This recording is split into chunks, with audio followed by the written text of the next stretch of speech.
graças a Deus que nos concede esse privilégio de estar aqui mais uma vez nessa casa. Amo os irmãos de coração, fico sempre agradecido, irmãos, por estar aqui. É difícil vir no domingo, porque nós temos nosso trabalho, nosso estudo lá, mas hoje eu consegui. Nós saímos de manhã, já tinha um outro trabalho, aí eu aproveitei e emendei. Até foi ministrado no lugar, eu aproveitei e peguei a oportunidade para hoje cultuar com os irmãos. Até falei para o pastor Mano, não deixa no domingo mesmo, que eu quero cultuar com vocês no domingo lá. Amém? Então eu quero agradecer, irmãos, pelo carinho que os irmãos têm tido para com a nossa família. E eu quero deixar uma palavra no coração dos irmãos nesta noite. Quero que os irmãos abram a Bíblia de vocês, no livro de 2 Pedro. 2 Pedro capítulo 1.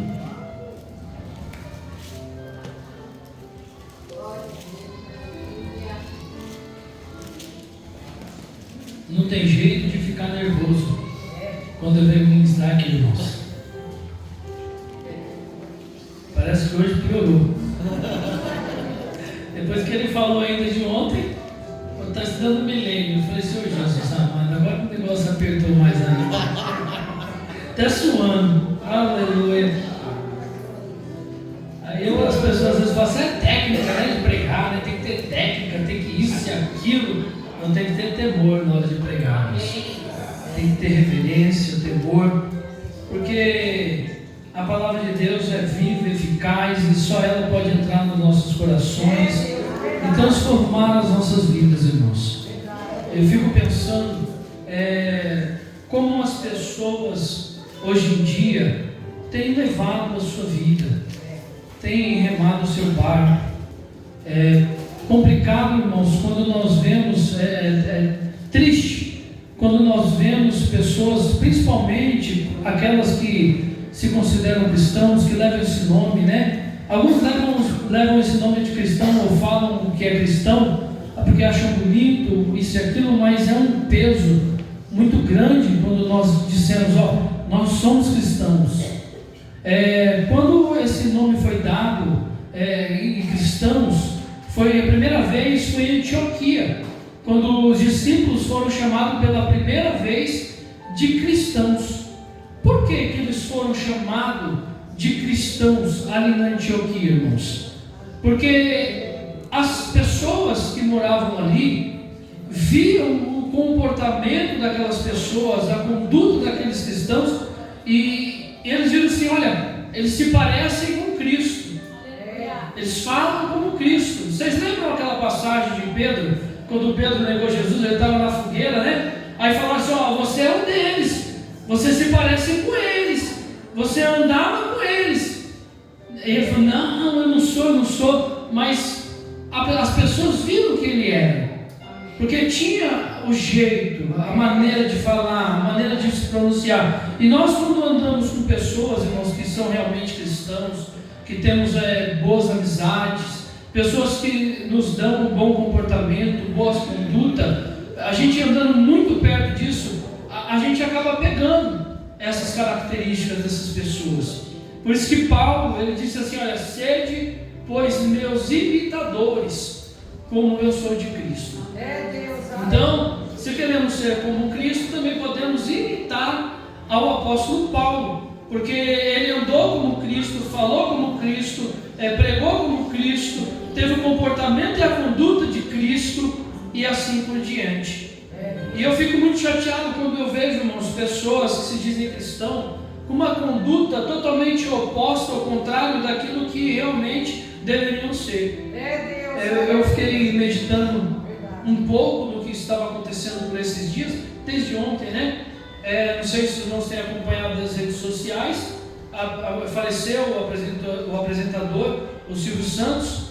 Eu cresci desde menino, convivi diante daqueles programas do Silvio Santos, assistindo, a nossa família assistia. Você sentava os domingos, ainda não era cristão na época, e nós assistimos muito. E eu, desde pequenininho até a minha idade de hoje, eu nunca ouvi assim uma pessoa criticar, falar mal da pessoa do Silvio Santos.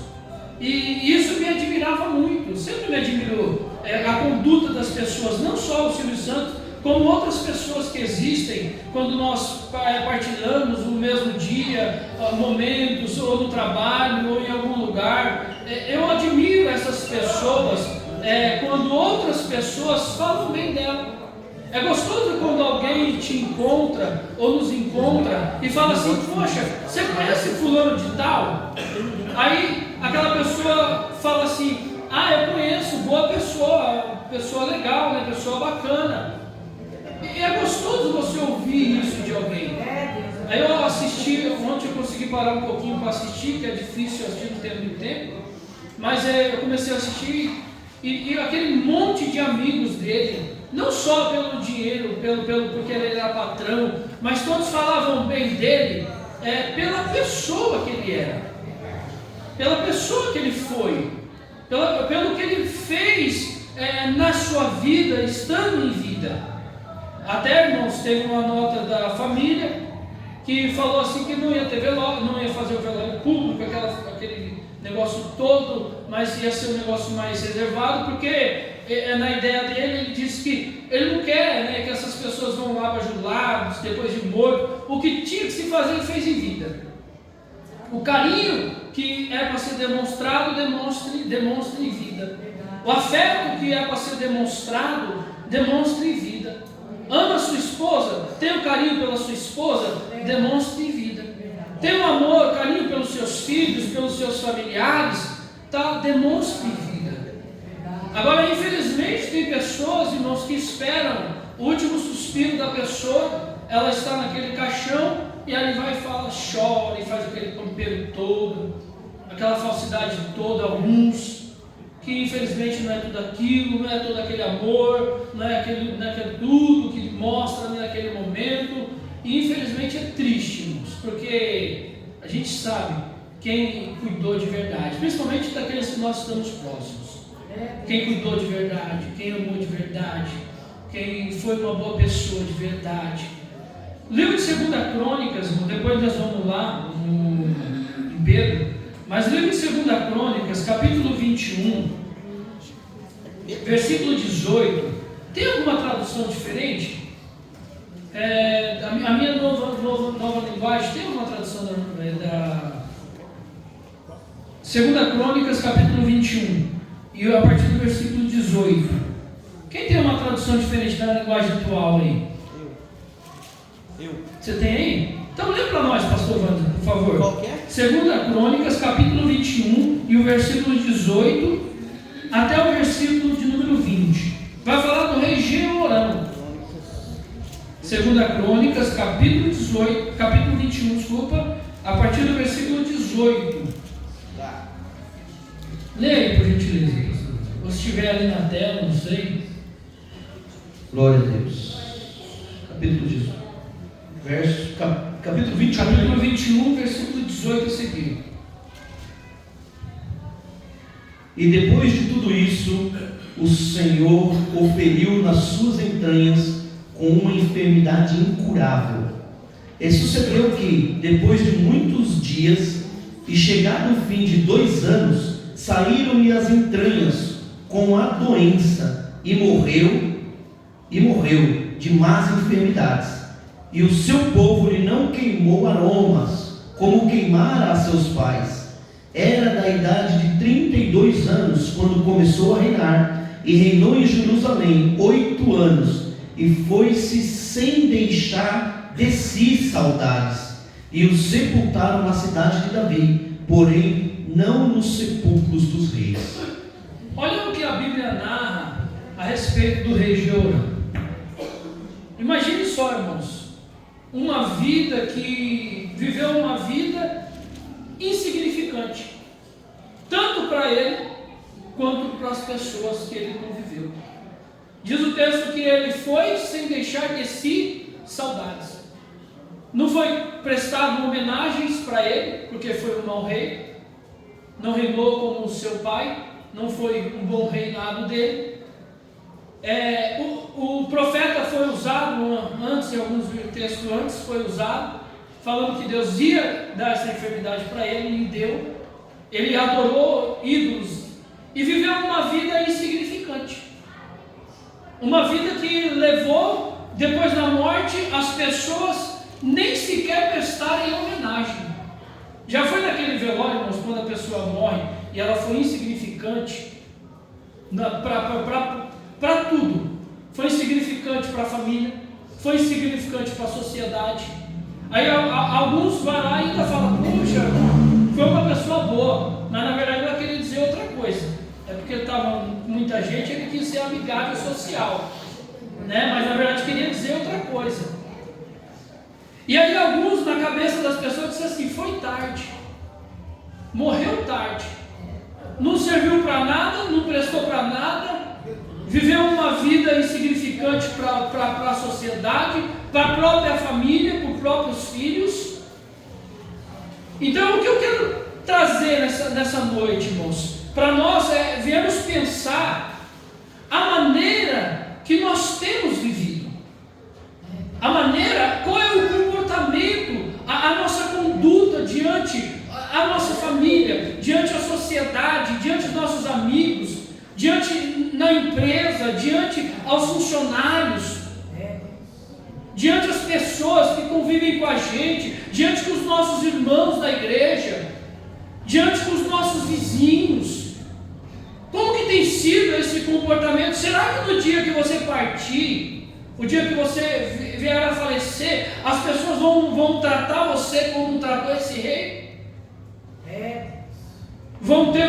As pessoas têm hoje você como uma pessoa de Deus, um servo de Deus, como uma pessoa que realmente faz a diferença diante a sociedade, uma pessoa que paga os seus impostos em dias, a sua água em dia, a sua luz em dia. Será que o seu vizinho, no dia do seu velório, ele vai dizer assim, olha, essa pessoa teve uma boa conduta? Aí vai um verdadeiro cristão, aí vai realmente uma pessoa de Deus.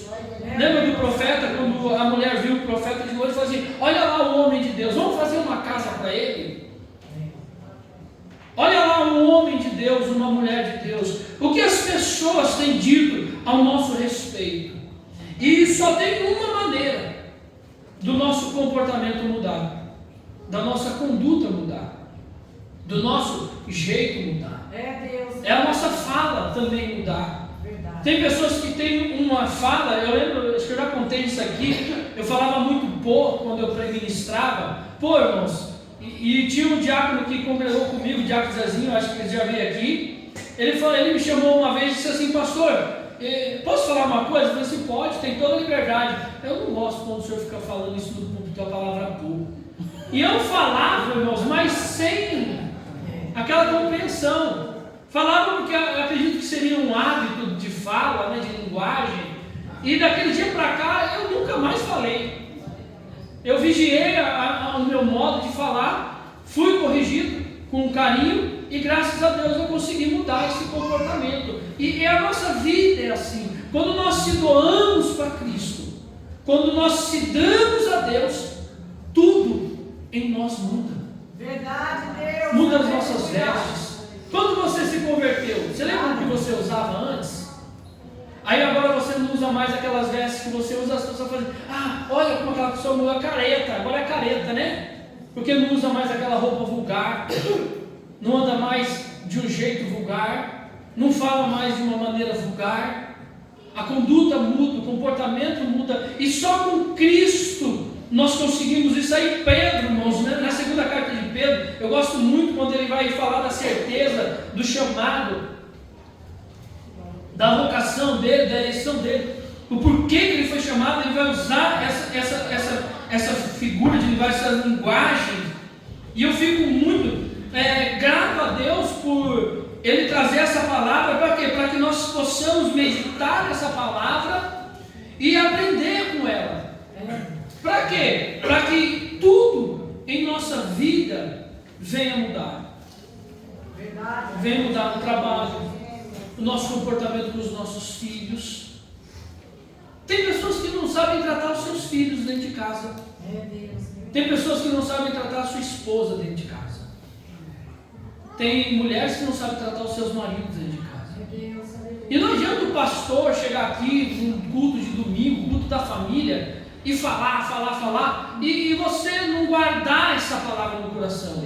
Não permitir que o Espírito Santo faça essa palavra ferver dentro do coração, como Jesus estava falando para aqueles discípulos do caminho de Emaús. Aí os discípulos do caminho de Emaús disseram assim: olha, não ardia em nós a palavra quando ele falava?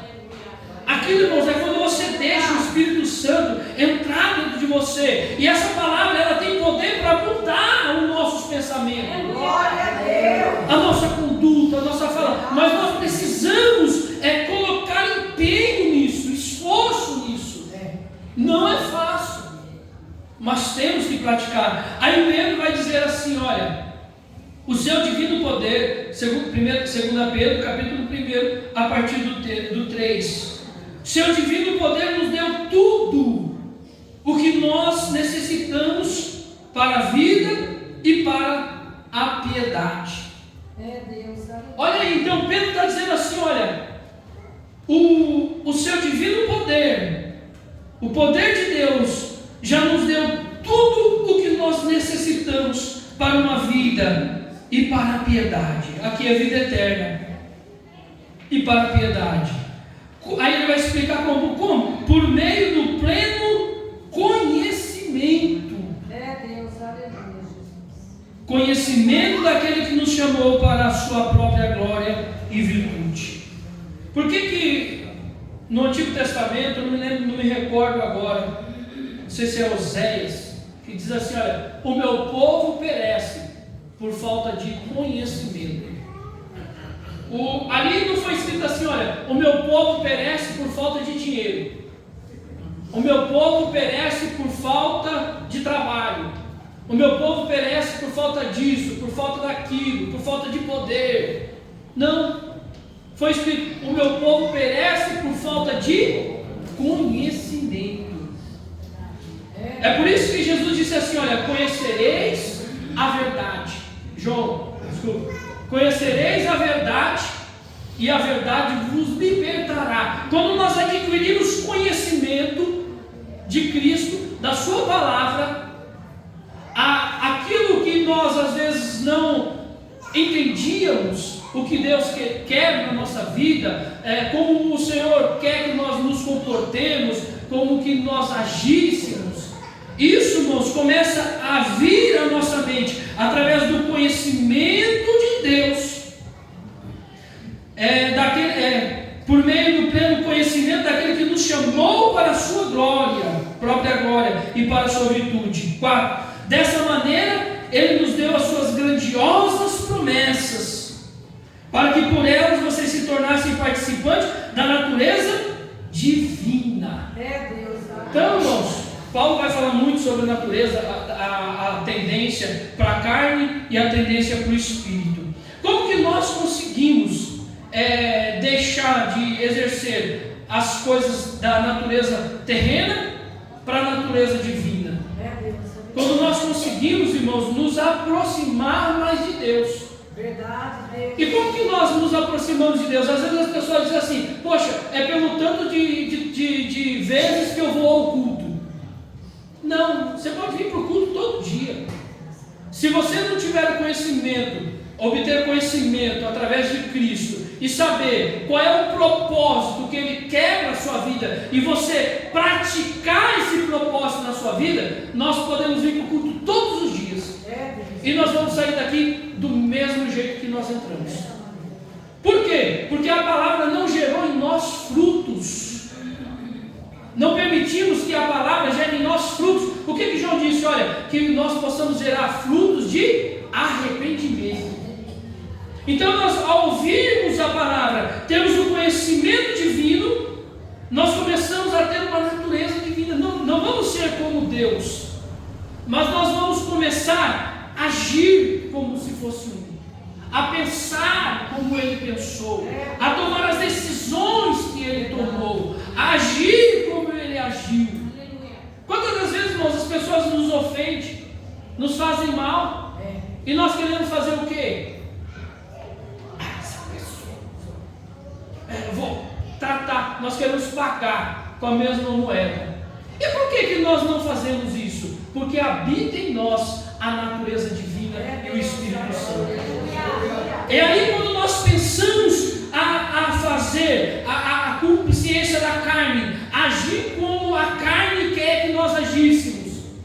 Espírito Santo disse assim: olha, não, meu filho, habita em você, pelo conhecimento divino, as coisas do Espírito, a natureza divina, e aí Ele vai nos impulsionar a fazer a coisa certa, a agir da maneira certa, a fazer as coisas corretas.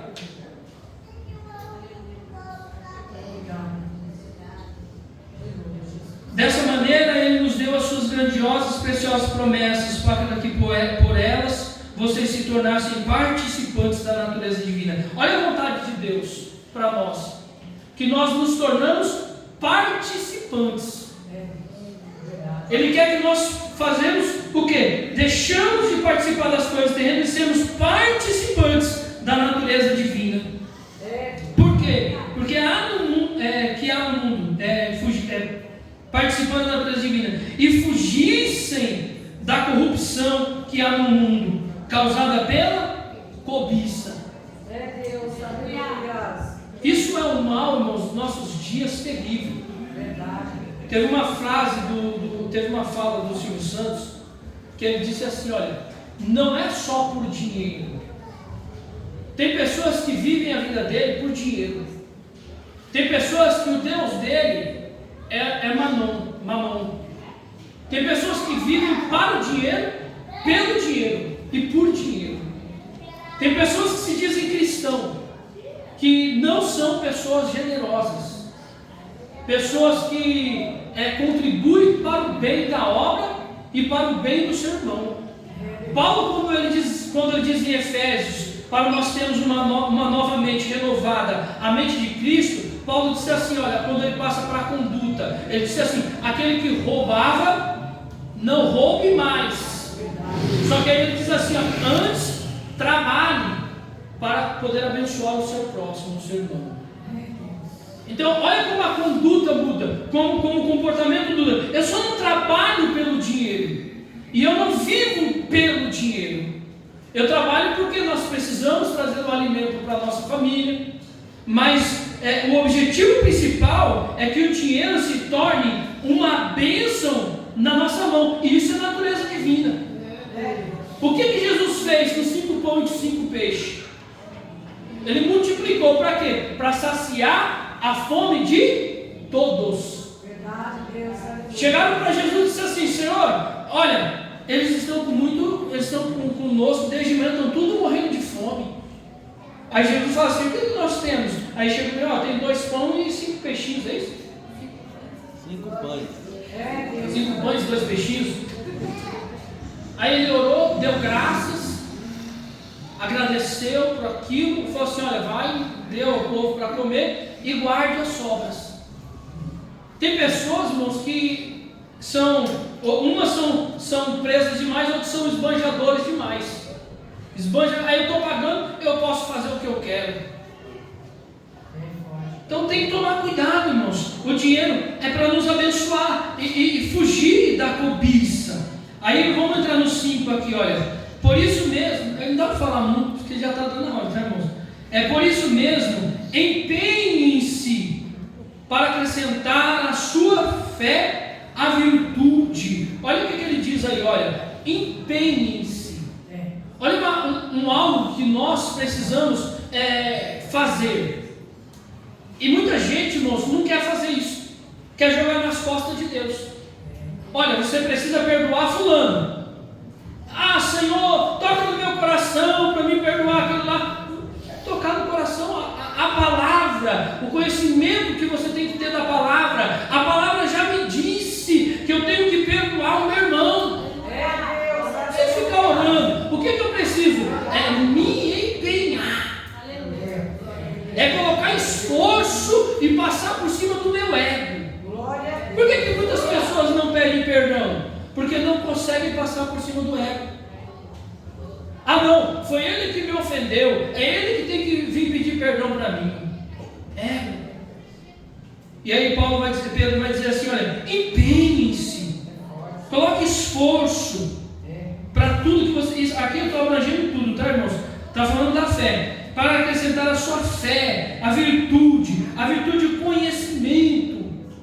Até para nós obtermos conhecimento, temos que colocar empenho, esforço. Por quê?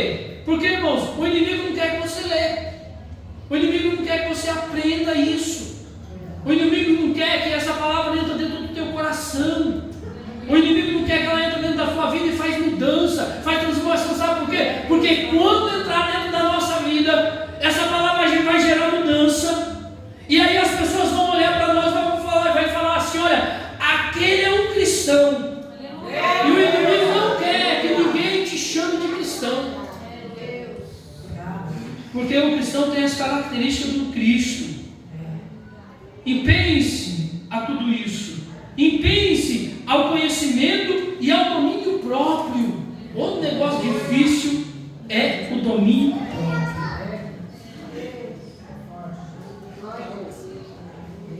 Eu parei o carro hoje no McDonald's.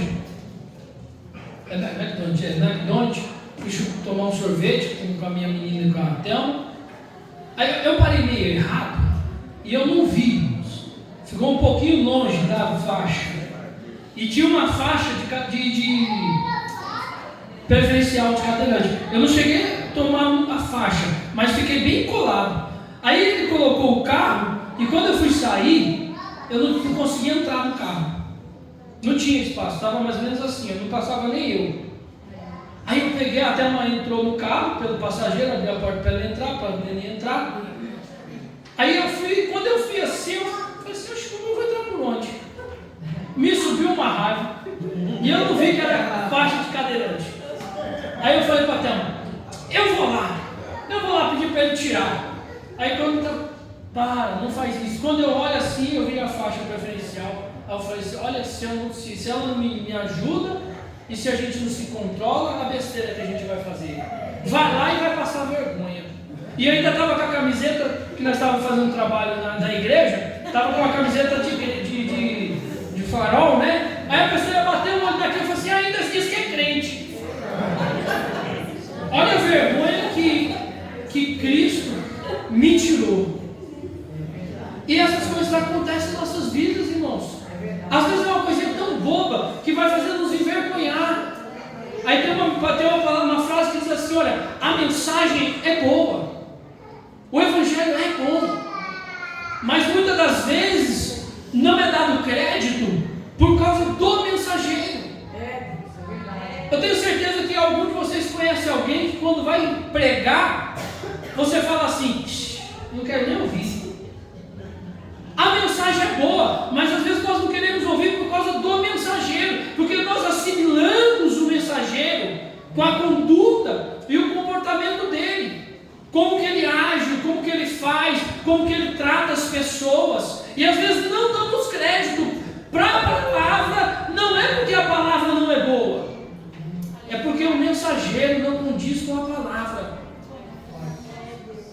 E aí eu tive esse livramento, graças a Deus. Obrigado, minha esposa, sábia, louvado seja Deus. Aí ela pulou, ainda bem que ela dirige, aí ela pulou para o lado de dentro e já sentei no lado do passageiro e fomos embora. Mas eu vim meditando nisso, eu falei assim: como a gente passa por coisas e a natureza de humano, a natureza que é mundana, ela quer sair a todo momento. Ela quer se expor a toda hora. E aí, irmão, se nós não nos esforçarmos para viver essa vida de piedade, de fraternidade, de amor, nós não vamos conseguir ser chamados de realmente verdadeiros cristãos. Aí olha o que Pedro fala no versículo 8. Olha, porque se essas qualidades, todas essas qualidades que foram ditas nesse versículo 4, 5, porque se essas qualidades existirem e estiverem crescendo em sua vida, olha como que ele traz a palavra. Eu não sou muito bem em português, mas sempre existirem. Como que se diz? Como é essa? Existirem, crescendo. Como fala? Meu pai, me fugiu a memória. Eu sou ruim de português, irmãos. Existirem e estiverem crescendo em sua vida. Ato constante Oi? Não, é um ato constante, contínuo. Um ato contínuo. Tem que o quê? Existirem, tem que estar dentro de vocês essas qualidades. Tem que habitar dentro do vosso ser. Quando você vê uma pessoa que age totalmente contrário, por quê? Porque essas qualidades não estão dentro dela. Verdade. Não habitam dentro dela. Por que nós vemos tanta tragédia?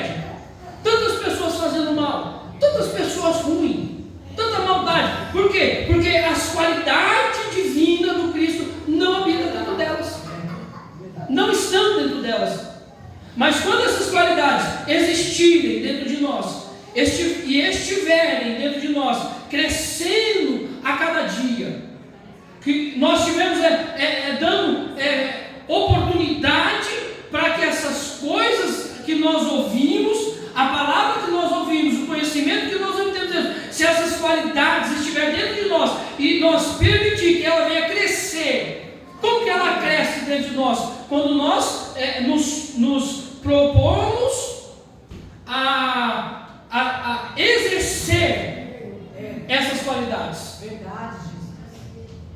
Então nós temos que exercer essas qualidades dentro de nós. Ela tem que habitar dentro de nós, tem que estar crescendo dentro de nós. E quando nós colocarmos isso em prática, o que essas qualidades vão fazer dentro de nós? Olha o que elas vão fazer. Elas impedirão que vocês, no pleno conhecimento do nosso Senhor Jesus Cristo, sejam inoperantes e improdutivos. Meu Deus. Essa palavra é forte. Acho que eu já conheci essa palavra aqui algum dia. Mas eu acho muito lindo esse texto. Esse texto deixa claro quem nós somos. Verdade. É só olhar para dentro de nós. É só nós olharmos para dentro de nós e nós vamos compreender que nós precisamos melhorar muito. Nós precisamos crescer cada dia mais na graça e no conhecimento. Nós precisamos obter esse pleno conhecimento divino, para que essa natureza divina habita dentro do nosso ser, para que nós possamos ser inoperantes. Os irmãos conhecem pessoas inoperantes, improdutivas? Foi-se esse ícone brasileiro, o Silvio Santos. E se você entrar no seu Facebook, nas suas redes sociais, você vai ver lá muitas pessoas que nem sequer, nunca nem viram ele pessoalmente, postando. Foi-se um grande ídolo, uma grande pessoa, um grande ser humano. Olha, vai deixar saudades. Por quê? Porque a vida dele não foi uma vida improdutiva. Produziu para ele, produziu para a família e produziu para famílias. Verdade, Deus. Não sei se aqui tem irmãos que têm comércios, tem o nosso irmão, não sei outros irmãos. Mas se o seu comércio, o seu trabalho só serve para você, só vive para você, o lucro é só para você, é claro que nós vamos ser o primeiro a desfrutar do nosso trabalho. Mas as pessoas, uma vez eu disse para Deus, irmãos, eu não contei, um dia eu vou contar o testemunho, como que Deus nos deu esse trabalho, essa empresa que nós abrimos. Mas eu falei para Deus um dia assim, Senhor, que o meu trabalho, a empresa que o Senhor nos deu, que começou do zero, com nada, nós não tínhamos nada vezes nada, só a fé, primeiramente Deus e a fé, e deu certo o negócio.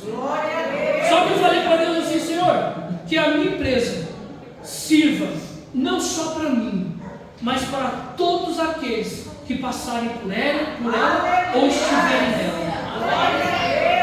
E disse mais a Deus, irmãos, se um dia me atrapalhar, faltar nos cultos, deixar de servir o Senhor, arranca e deixa sem nada de novo.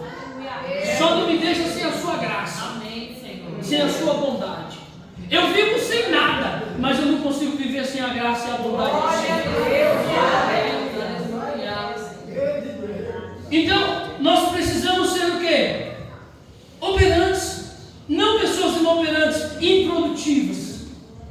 Como que nós conseguimos isso? Conhecimento divino. Verdade. Se nós pegarmos o Cristo, irmãos, a vida dele foi produtiva, não foi uma vida fútil. A vida dos discípulos, dos apóstolos, não foi uma vida fútil, não viveram para ele, para a glória deles, por eles.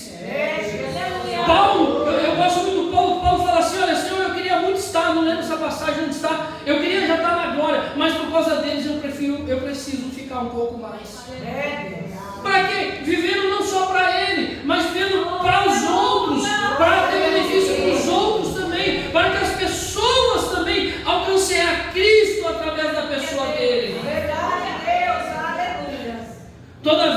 alguém se não tem essas características, se não tem o que o texto nos ensina no capítulo 4 e 5, se não tem isso, se alguém não tem, é cego e só vê o que está perto, se esquecendo das purificações dos seus antigos pecados. Pessoa cega, não conseguem ver, vive pelo seu umbigo. Conhece pessoas que só vivem pelo seu umbigo?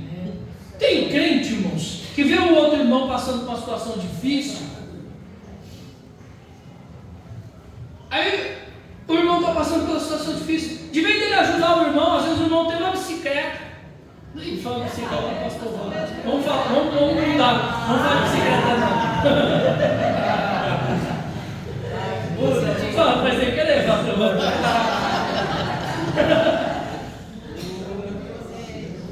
O irmão só tem uma bicicleta.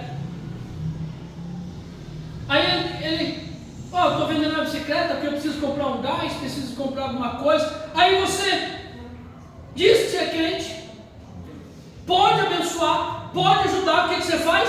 Eu compro a sua bicicleta. Quanto você quer essa bicicleta? Quero 200, dou 100. Cega.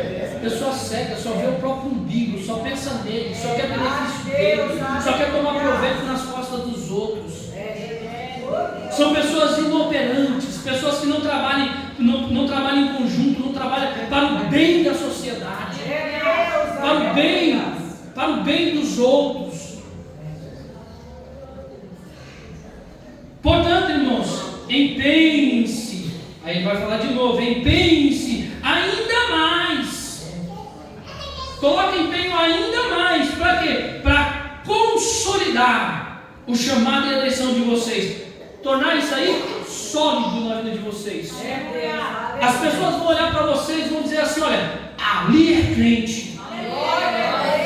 É um negócio sólido. Não tem dúvida. Não vão pensar assim: ele vai para a igreja. Não, ali é um cristão. Ali é um crente de verdade. Vai fazer negócio com ele? Pode fazer negócio com ele, que é homem de palavra. Ele honra os compromissos dele. Ele zela pela palavra dele. Consolida aquele que está falando de chamada, a eleição de vocês. Pois, se agirem dessa forma, jamais tropeçarão. Aleluia! Então, Pedro está dizendo: por que nós vemos um monte de gente tropeçando e caindo? Você não vê a pessoa firme, só tropeçando, só caindo, porque não conseguiu entender isso aqui. Não entendeu o chamado, não considerou o chamado, não entende que precisa do pleno conhecimento, que a mente precisa ser renovada. Paulo fala muito da mente, renovar, Efésios 4, renovar, tem uma mente de Cristo. Para encerrar, e assim vocês estarão ricamente providos no entrarem no reino eterno de nosso Senhor Jesus Cristo. Não vai ter dúvida. Aí a gente pergunta às vezes na igreja, não sei se o pastor já fez isso aqui: quem está salvo? Aí levanta meia dúzia fica com medo. Não consolidou, não entendeu, tem dúvida. Não está consolidado o chamado, não entendeu que você é salvo e pronto, acabou. Consolidou o chamado, você nasceu para isso, você vive para isso. Nasceu para a glória de Deus, vive para a glória de Deus. Quem é que vai ser salvo? Eu estou salvo em nome de Jesus. Eu nasci para isso, eu vivo para isso.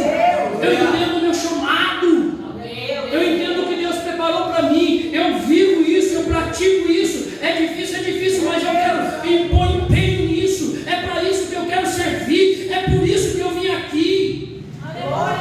Firmeza, irmão, no teu chamado, firmeza para o que Deus te chamou e o que Deus quer na sua vida. Não tenha dúvida, não duvide, creia no que Deus tem para a tua vida, coloque em prática, aí você vai ser produtivo.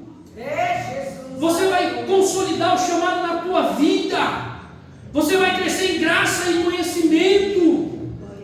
Você não vai tropeçar. Você não vai ser impedido. E aí as coisas fluem.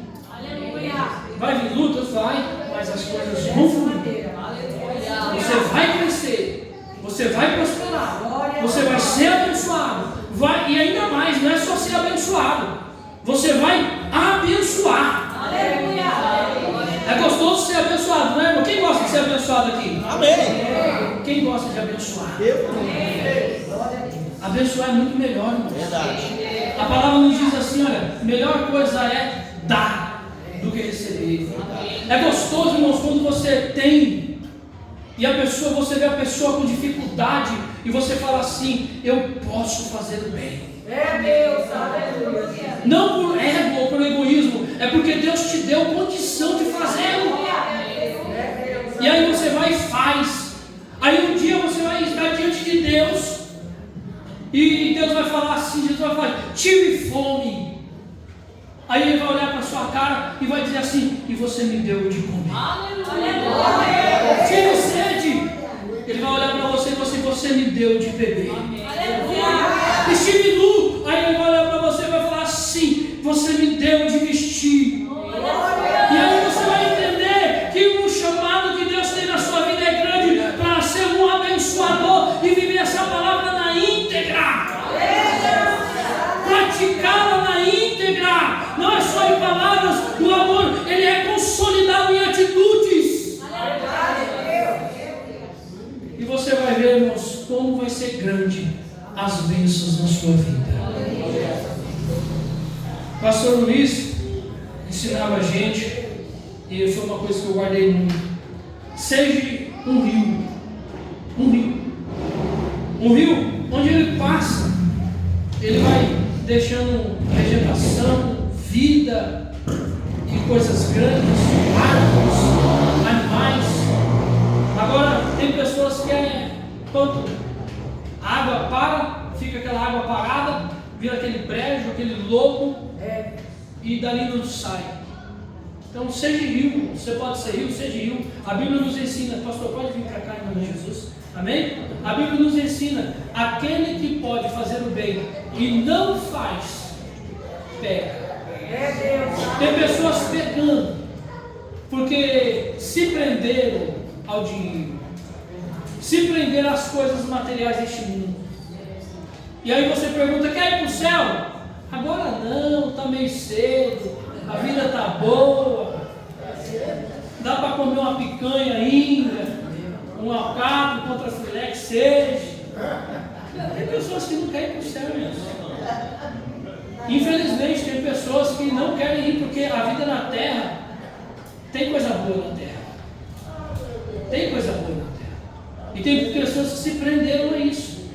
E aí as coisas da terra é maior do que o reino do céu para eles. Não deixe que as coisas da terra se tornem maior do que o reino do céu. Por isso nós dizemos, ora vem, Senhor Jesus. Eu falava hoje aqui, não foi? Ora vem, Senhor Jesus. Eu espero, irmãos, que o Senhor venha mais rápido possível, que salve a maior quantidade de pessoas possível, porque o Senhor não tem prazer na morte de ninguém, mas que Ele venha ao arrependimento. E como que essas pessoas virão ao arrependimento se olharem para as nossas vidas e verem uma vida totalmente oposta ao que a Bíblia nos ensina? Eles não vão dar crédito à nossa palavra, não vão dar crédito, não vão se arrepender e não vão se converter ao Evangelho. Não porque o Evangelho não é bom, mas porque nós não fomos bons o suficiente para com o Evangelho. E possamos pensar nisso nessa noite, irmãos. Meditar nessas coisas e ter uma vida totalmente diferente do que nós temos hoje. Amém? Que Deus abençoe os irmãos. Eu agradeço a oportunidade e as palmas exaltam o Senhor. Amém?